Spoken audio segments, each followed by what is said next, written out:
This is just my thoughts, opinions on the matter. Do your own research. Past performance don't is not indicative of future forecasts. And so, all that being said, I can give you two stats that will summarize exactly what you're asking for, and why we should be paying attention. So, in the 1950, 16.5% of workers were paying into Social Security to support one recipient, right?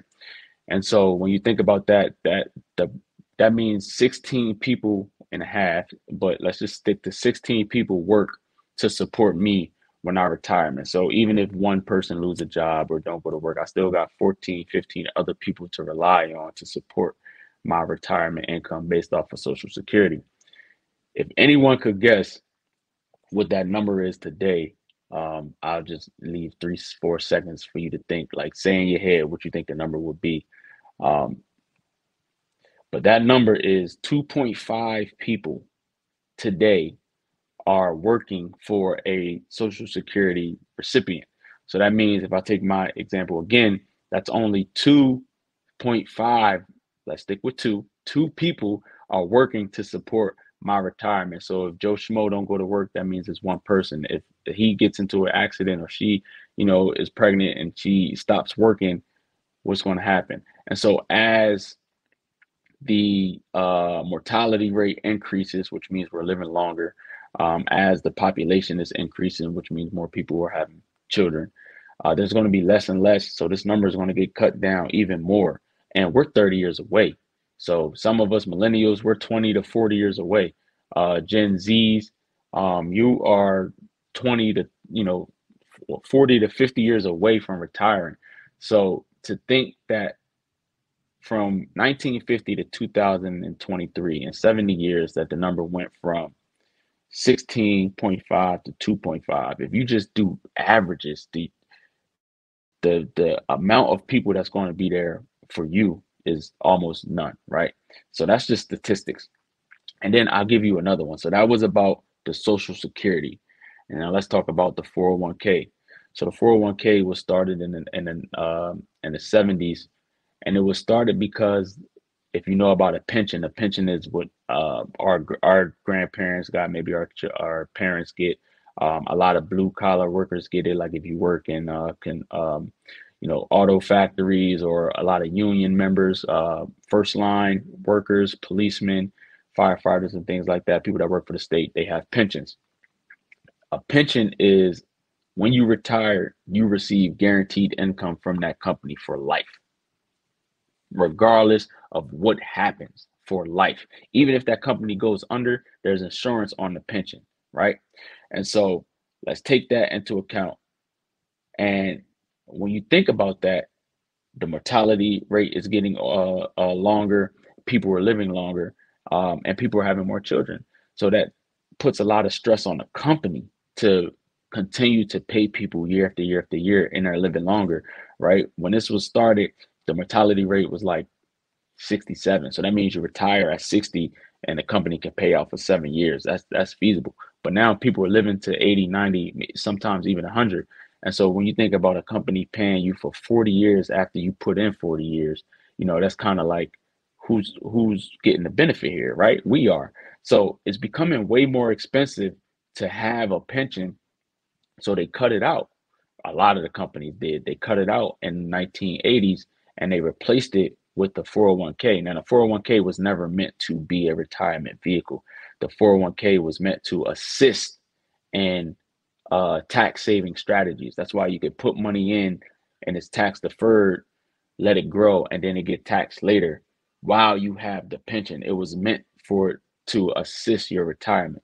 And so when you factor in the meaning of the 401k, the meaning of the pension, what happened to the pension, and why the 401k is there and what we do now. So now we come to work, we put our money in our 401k, and our hope is, let's key on that word hope. Our hope is by the time that we retire, we'll have enough money in our 401k, right? And so going down that road, there's a statistic that a survey that was done by an insurance company. 60% of the people do not know how much they need to retire. So if you don't know how much you need to retire and you're hoping that you have enough, are you in a good place to even start? Right? So that's the first thing. Of those 40% of people who know how much they need to retire, 50% of those people aren't confident that they're going to have the resources by the time they retire to sustain their retirement, right? So that leaves about 20% of people who actually know what they're doing and are doing it, right? And so when you put that into perspective, let's take those 20 people who maybe they have other things, they have businesses, whatever, whatever. But let's just take the real estate the real estate. Let's take the 401k, for example. So the 401k works like this, right? And I'm reading, but imagine this. Imagine I come to you with a business proposal. And a business proposal is that you put up all of the money. You take all of the risk. If you get a profit, I take 60% of the profit, right? And if we lose money, I walk away scot free. You lose the money, you lose the risk, right? So that's exactly what's happening in the 401k, give or take a few, comments or whatever. You put your money in a 401k. Uncle Sam is your partner because Uncle Sam is going to take your money at the end of the day, right? And if your 401k loses money, Uncle Sam walks away scot free because you don't have anything to take. And now you're out, right?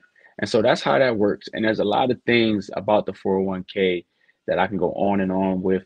Um, for example, the 401k match, right? The match is good for us, but it's great for the employer because they're giving you the match. And what the match is doing for the employer is allowing them to project their taxes onto you. So if you can match 5%, I put in 5 as an employee, and the employer puts in 5%, they can now write off that 5% that they put in for me. And then when I withdraw that money, I'm taxed on that money. So that's how it works for an employee, an employer. And then also when you talk about the construction of the 401k. So there's a lot of things that a lot of people don't know, right? When you sign up for your employee benefits, 90% of the people aren't reading the benefits. They're just signing up. They know they get a 401k. They understand what a 401k is. So they think and they just sign it over. Maybe they see how much of the match. Okay, the employee match 5. I'm going to put in 5. I'm going to put in 3, whatever their case is, right? Hoping that that is what's, that's going to get them to retirement.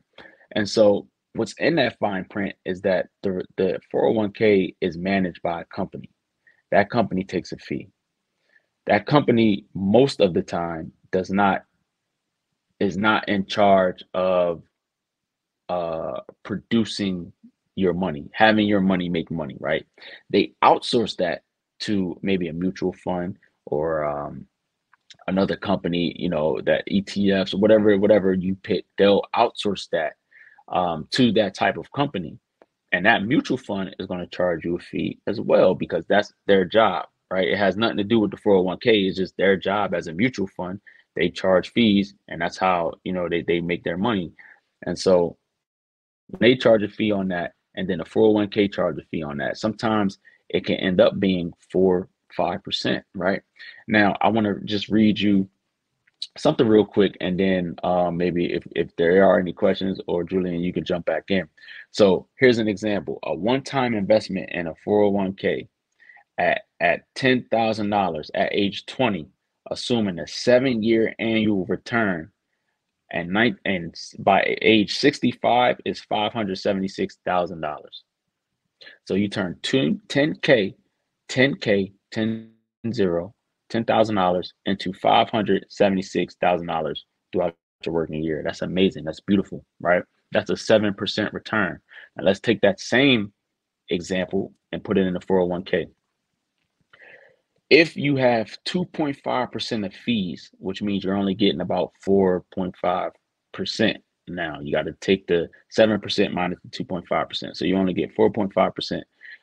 If you have 2.5% of fees, the ending balance will only be 140K over the same amount of time. So based off the fees, you lost over 300K in your 401k, and then you have to give whatever percent of that to Uncle Sam once you withdraw the 140K. And so when you think about it that way, is that enough for you to retire on, right? The answer is obviously no. And this is why the title is Your Retirement Won't Work. But luckily, there is a solution. And I don't know if we have time to get into the solution, but there is a solution to how you develop your financial security, right? So, Julian, I'm going to give it back to you, and you let me know, what to do next. Oh yeah, yeah. Dropping a ton of jewels with literally breaking down, especially the difference between the 401k and the pension, which I know a lot of us have been hearing about the company Yellow and other companies that literally shut down, and all of the employees that did have, like you mentioned, their pension went kapooey, along with other companies that are gonna be following suit. And so you're walking good, as my cousins say, and dropping all the jewels for the episode today. And so, Wisdom, if y'all have any comments or any questions for Finance Keem before we get ready to shut down our episode today, feel free to come on and chat directly with Finance Keem. But I know even in speaking solutions, like you mentioned, because we're always on the show speaking about financial education, and we want people to get practical steps for those individuals that may be behind with their retirement planning, or they even do not have a blueprint formula for retirement. They're just still living paycheck to paycheck, or that they're not really investing in the long haul. Like, what are some practical steps that people can have a winning plan, a winning formula in order to have security versus being all the way up the creek when Social Security is not available to them? Definitely. So I would take that as a two-part question, one about retirement and then two about living paycheck to paycheck. So let's deal with first things first. So retirement.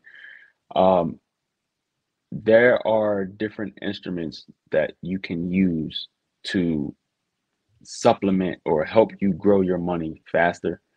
Um, so these are the four things that I think about in retirement that I say that everyone wants in retirement. And Julian, feel free to have pushback if you want to.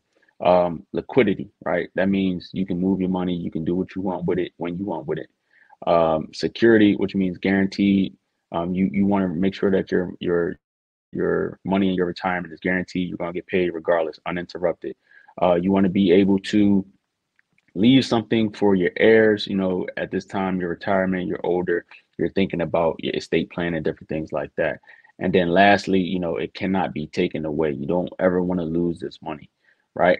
In any type of way, whether it's lawsuits, whether it's the market, whatever, whatever. So there are instruments. If you combine these products, then you are able to build up this system in order to do that. So, for example, again, this is not financial advice. This is what I've done.